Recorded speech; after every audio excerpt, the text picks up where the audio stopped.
Jamie Kirkpatrick, aged 32. Ashley David Smith, aged 21.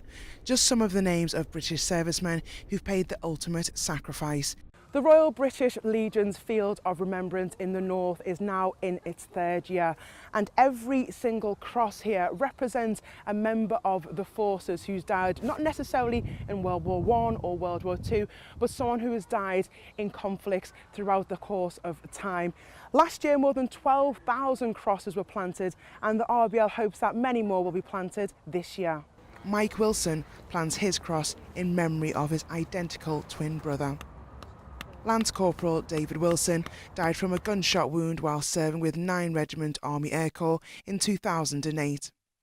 I'm here to support the Royal British Legion, mainly because they've supported us, the family of my family, myself and my family, through some very difficult times since the death of my brother in Iraq in 2008. The Field of Remembrance provides a very poignant focal point, not just for families such as myself who've lost somebody in a conflict, but for everybody within the North East and indeed the country.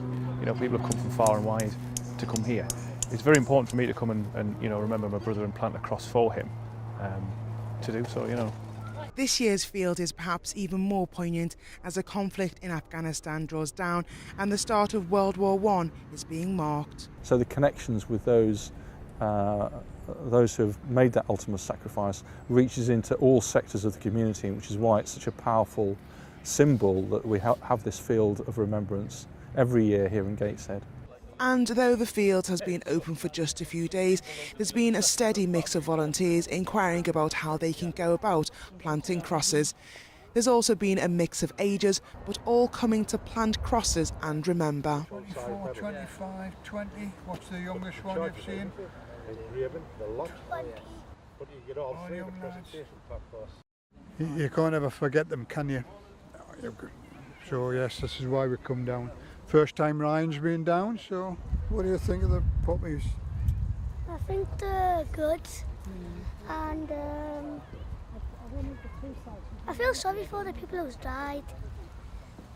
We just honour the lads who served from my regiment and from the Light Dragoons, and I'll do my bit again next week on Sunday for the big parade in Newcastle. The field is the only one in the north of England, and it'll be open until Armistice Day. Jessie Phillips, Forces News at Saltwell Park in Gateshead.